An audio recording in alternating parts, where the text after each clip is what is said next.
नमस्कार, आप सभी का स्वागत है नेक्स्ट टॉपर ह्यूमैनिटीज पर। और आज आप सिद्धार्थ पटेल के साथ में पढ़ने वाले हैं आपका नया चैप्टर जो कि है लोकल गवर्नमेंट।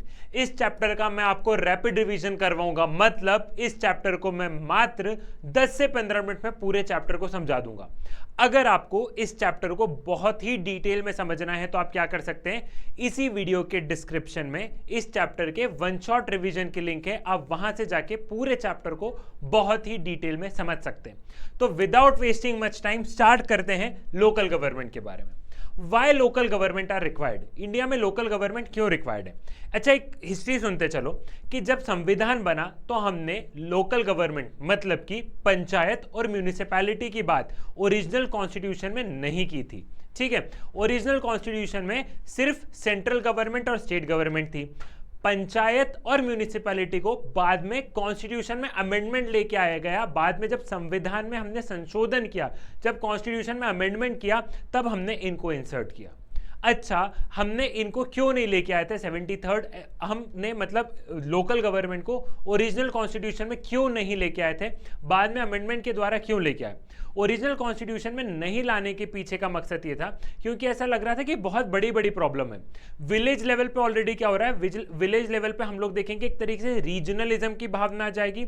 एक तरीके से हमें एक जो इंडिया वाली जो हमें यूनिटी दिखानी है वो नहीं दिख पाएगी, क्योंकि समझो देश आज़ाद है और अगर हमने सारी की सारी पावर कहाँ पे दे दी, सारी की सारी पावर अगर हमने पंचायत और म्यूनिसिपैलिटी के लेवल पे दे दिया तो चीज़ें गड़बड़ हो जाएगी, समझो। इसके चलते, और डॉक्टर बी आर अम्बेडकर का कहना था कि जो गांव में अगर हम लोग देखें तो गांव में उस जमाने में 1950s के दौर में देखो आप, एसटीज एंड एससी इन सब के अगेंस्ट कितने डिस्क्रिमिनेशन थे। तो हम लोग बात कर रहे थे कि ऑलरेडी बहुत सारी समस्याएं हैं और पावर अगर हमने ग्राउंड लेवल पर दे दी तो चीज़ें क्या होगी, चीज़ें बिगड़ जाएगी। ठीक है, समझ में आ गया। अब जो महात्मा गांधी जो थे, महात्मा गांधी किसके फेवर में थे, महात्मा गांधी आप हमेशा से जानते हो कि महात्मा गांधी फेवर में थे किसके, महात्मा गांधी फेवर थे लोकल गवर्नमेंट के। ठीक, महात्मा गांधी ने बात भी करी। ऐसा नहीं है कि अंबेडकर, नेहरू ये लोकल गवर्नमेंट के अगेंस्ट में थे, बिल्कुल ये भी चाहते थे लोकल गवर्नमेंट रहे, लेकिन उस समय पे वो नीड नहीं थी। उस समय पे मतलब आप ऐसे समझो, नीड भी नहीं कहूंगा, उस समय पे हम लोग देख रहे थे कि समय की मांग कुछ और थी। उस समय हमें स्ट्रॉन्ग सेंट्रल गवर्नमेंट की जरूरत थी। वो दौर याद करो, ठीक है, 1950s के। आप देखो कि क्या क्या चैलेंजेस हमको फेस करने पड़ रहे थे। मैंने आपको फेडरलिज्म में बताया कि प्रिंसली स्टेट का मर्ज करना, वॉर, बहुत सारी चीजें थी। तो उस समय हमें स्ट्रॉन्ग सेंट्रल गवर्नमेंट की जरूरत थी। क्लियर। अब जब हमने लोकल गवर्नमेंट को क्या किया, जब हमने लोकल गवर्नमेंट को कॉन्स्टिट्यूशन में इंसर्ट नहीं किया, लेकिन फिर भी लोकल गवर्नमेंट की बात कहां पे कर दी थी, लोकल गवर्नमेंट की हमने बात कर दी थी DPSP, directive principle of the state policy में लोकल गवर्नमेंट की बात कर दी गई थी। ठीक है भैया, साथ ही साथ ये जो पार्लियामेंट, मतलब ये जो चीजें हैं लोकल गवर्नमेंट की, कॉन्स्टिट्यूएंट असेंबली ने और पार्लियामेंट ने सोचा था कि ये स्टेट गवर्नमेंट कर लेगी। तो बहुत सारे स्टेट में क्या हुआ, जैसे राजस्थान, गुजरात, महाराष्ट्र, ये लोग अपनी अपनी लोकल गवर्नमेंट लेके आए थे, लेकिन वहां पे सक्सेसफुल नहीं हो पाया। क्यों? क्योंकि हम लोग देख रहे थे कि फ्रीक्वेंट चुनाव नहीं हो पा रहे थे। एक बार बन गया तो बन ही गया, बार बार चुनाव नहीं हो रहे। जैसे लोकसभा में हर 5 साल में चुनाव हो रहे हैं ना, वहां चुनाव नहीं हो रहे थे, फंड्स नहीं थे। तो हर स्टेट गवर्नमेंट अपने हिसाब से कोशिश कर रही थी, लेकिन चीजें नहीं हो पा रही थी। फिर इसके चलते क्या हुआ, इसके चलते कॉन्स्टिट्यूशन में अमेंडमेंट लेके आया गया, 73rd and 74th constitution amendment लेके आए, और उससे पैन इंडिया लेवल पे क्या हुआ, पैन इंडिया लेवल पे पंचायत और म्यूनिसिपैलिटी को स्टैब्लिश किया गया। क्लियर है, समझ में आ गया। मैंने पूरा चैप्टर ऐसे ही समझा दिया, लेकिन एक बार पढ़ते चलते हैं। लोकल गवर्नमेंट क्यों रिक्वायर्ड है, हम वापस से यहां से स्टार्ट करते हैं। अब आपको पूरी स्टोरी क्लियर है, अब मैं फटाफट बढ़ूंगा। लोकल गवर्नमेंट क्यों रिक्वायर्ड है, क्योंकि अगर आपको डेमोक्रेसी का ग्रास रूट लेवल देखना है तो आपको यहीं पे देखने को मिलेगा। डेमोक्रेसी मतलब ये नहीं होता है कि आपने वोट कर दिया और खत्म, आप बिल्कुल वोट करो, लेकिन डेमोक्रेसी मतलब ये होता है कि जहां पे आप डे टू डे बेसिस पे आप सिटीजन की बात सुन सको। ट्रू डेमोक्रेसी अगर आपको कहीं पे देखने को मिलेगी तो लोकल गवर्नमेंट के वहां पे पंचायत और म्यूनिसिपैलिटीज, नगर पंचायत, वहां पे आपको ट्रू डेमोक्रेसी देखने को मिलेगी। क्योंकि यहाँ पे जब डिसीजन भी लिए जाते हैं तो सब आपस में सलाह करते हैं, लोगों से पूछा जाता है। तो एक तरीके से पार्टिसिपेटिव डेमोक्रेसी हमको कहां देखने को मिलती है, पार्टिसिपेटिव डेमोक्रेसी हमको देखने को मिलती है इस ग्राउंड लेवल पे, लोकल गवर्नमेंट के लेवल पे। Now implementation of 73rd and 74th constitution amendment, ये मैं ऑलरेडी बता चुका हूं कि 73rd और 74th कॉन्स्टिट्यूशन अमेंडमेंट के द्वारा यहाँ पे हम क्या कहते हैं कि 73rd कॉन्स्टिट्यूशन अमेंडमेंट के द्वारा पंचायत आई, 74th कॉन्स्टिट्यूशन अमेंडमेंट के द्वारा म्यूनिसिपैलिटी जो नगर पालिका है वो सारी की सारी चीजें हैं। क्लियर, ये वाली चीज मैं समझा चुका हूं। आगे बढ़ते हैं। नाउ 73rd कॉन्स्टिट्यूशन अमेंडमेंट, यहाँ पे हमने देख लिया कि क्या हुआ, एक तरीके से हमने गांव लेवल पे पंचायत को देखा और यहाँ पे हमने क्या देखा, यहाँ पे हमने अर्बन लोकल बॉडीज देखा। अब 73rd कॉन्स्टिट्यूशन अमेंडमेंट ने क्या किया, 73rd कॉन्स्टिट्यूशन अमेंडमेंट ने 3 टियर सिस्टम लेके आया। 3 टियर सिस्टम मतलब कि सबसे पहले एक सिस्टम यह है कि central government, then state government, then local government.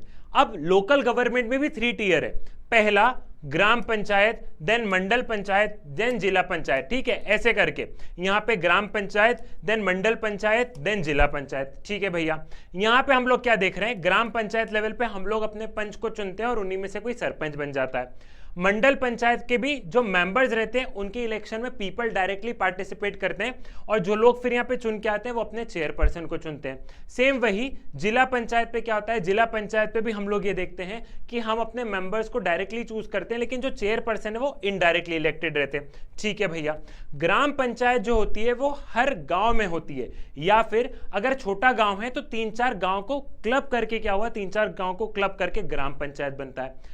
मंडल क्या होता है, मंडल ये होता है कि मान लो ये इतना बड़ा जिला है, इतना बड़ा डिस्ट्रिक्ट है, यहाँ पे इतने सारे ग्राम पंचायत है। ठीक है, ये इतने सारे ग्राम पंचायत है, तो ये एक मंडल ये हो गया, एक ब्लॉक ये हो गया, एक मंडल ये हो गया, एक मंडल ऐसा हो गया।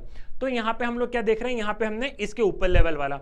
और जिला पंचायत क्या होता है कि पूरे जिले की एक जिला पंचायत। क्लियर है। अब जो छोटे स्टेट्स हैं जैसे गोवा वगैरह छोटे स्टेट हैं, तो वहां पे हम 3 टियर की जगह क्या देखते हैं, 2 टियर ही देखते हैं। वहां पे हम क्या देखते हैं, वहां पे हम देखते हैं कि ग्राम पंचायत तो जिला पंचायत ही होता, मंडल वाला नहीं होता है।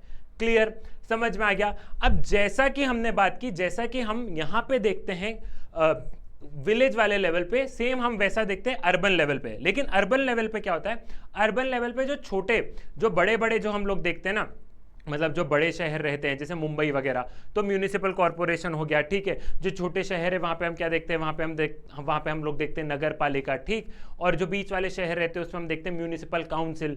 तो एक तरीके से वहाँ पे हम देखते हैं कि शहर के हिसाब से कि अर्बन एरिया में जो छोटे शहर है वहाँ पे नगर पालिका, उससे बड़े म्यूनिसिपल काउंसिल, उससे बड़े म्यूनिसिपल कॉर्पोरेशन। ऐसा करके हम ये 3 तरीके का डिवीजन अर्बन एरियाज में देखते हैं। ठीक भैया, तो यहाँ पे हमने क्या बात की, हमने बात की कि जैसा 73rd कॉन्स्टिट्यूशन अमेंडमेंट काम कर रहा है विलेज लेवल पे, सेम वैसा 74th कॉन्स्टिट्यूशन अमेंडमेंट, सेम वैसा ही जो 73rd कॉन्स्टिट्यूशन अमेंडमेंट है उसी का सेम रिपीटेशन है 74th कॉन्स्टिट्यूशन अमेंडमेंट में। क्लियर, समझ में आ गया। अब देखते हैं कि इनके इलेक्शन कौन कंडक्ट करवाता है, पंचायत और म्यूनिसिपैलिटी पे इलेक्शन कंडक्ट करवाता है स्टेट। कौन कंडक्ट करवाता है, स्टेट इलेक्शन कमीशन। कौन करवाता है, स्टेट इलेक्शन कमीशन, ध्यान रहेगा। उसके बाद में यहाँ पे हम लोग देखते हैं कि यहाँ पे जो 1/3 जो सीट्स होती है वो विमेन के लिए रिजर्व रहती है, पंचायत पे भी और म्यूनिसिपैलिटी में भी। फिर हर 5 साल में क्या होता है, हम लोग यहाँ पे देखते हैं कि फाइनेंस कमीशन कॉन्स्टिट्यूट किया जाता है। फाइनेंस कमीशन क्या करता है, फाइनेंस कमीशन एक तरीके से ये बताता है कि स्टेट गवर्नमेंट और लोकल लेवल पर कितने रुपए का डिवीजन होना चाहिए, एक तरीके से फाइनेंस रिपोर्ट सौंपता है। अब यहाँ पे क्या हुआ है, यहाँ पे हम देख रहे थे कि ऑलरेडी सेंट्रल गवर्नमेंट अपना काम कर रही थी, स्टेट गवर्नमेंट भी अपना काम कर रही थी। अब नीचे से हम क्या लेके आ गए, नीचे से हम लोकल लेवल लेके आ गए। तो लोकल गवर्नमेंट क्या काम करेगी, उसके लिए स्टेट गवर्नमेंट ने क्या किया, 29 सब्जेक्ट ट्रांसफर करें। 29 सब्जेक्ट स्टेट लेजिस्लेचर अगर चाहे तो बाय लॉ बता सकती है कि ये इन सारी चीजों पे क्या है, इन सारी चीजों पे लोकल लेवल पर काम हो सकता है। ये सारी की सारी चीजें कहां पर लिखी है, सारी की सारी चीजें 11th शेड्यूल और 12th शेड्यूल में लिखा है। 11th शेड्यूल में क्या लिखा है, 11th शेड्यूल में 29 चीजें लिखी है। ठीक है, और उसमें ऐसा लिखा है इन 29 चीजों में से स्टेट गवर्नमेंट कौन सा काम पंचायत या फिर किसको देने वाली है, पंचायत या फिर म्यूनिसिपैलिटी को देने वाली है, वो बाय लॉ बनाए। तो 11th शेड्यूल बात करता है उन सब्जेक्ट के बारे में जिसपे कि पंचायत को काम करना है, और पंचायत उन 29 चीजों पर काम नहीं कर सकती जब तक कि स्टेट गवर्नमेंट बाय लॉ ना बोले। ठीक, वैसे ही 12th शेड्यूल क्या है, 12th शेड्यूल म्यूनिसिपैलिटी के काम लिखे हुए हैं। क्लियर है, समझ में आ गया, यहां तक कि आपको अंडरस्टैंडिंग आ गई है। कुछ छूट रहा है तो आराम से आप वन शॉट रिवीजन देख सकते हैं। अच्छा, क्या पंचायत हमारे लिए कोई नया सिस्टम था? नहीं। अगर आप देखोगे तो लॉर्ड रिपन जो थे 1882 1883 में ही बात कर दी गई थी, उन्होंने लोकल बोर्ड्स बना दिए गए थे। फिर 1919 और गवर्नमेंट ऑफ इंडिया 1935 में भी हमने बात करी थी। क्या बात करी थी? कि लोकल गवर्नमेंट होना चाहिए, पंचायत होनी चाहिए, पंचायत स्टैब्लिश करना चाहिए। तो एक तरीके से क्या हुआ, एक तरीके से हमारे लिए कोई कॉन्सेप्ट नया नहीं है। आप ये government of India act 1919, government of India act 1935 देखोगे तो भी आपको चीजें ऑटोमेटिकली समझ में आ जाएगी कि एकदम नया कॉन्सेप्ट नहीं, इंडिया में पहले भी ये सारी चीजें चल रही थी। आई होप अब आपको सारी चीजें क्लियर हो गई होगी।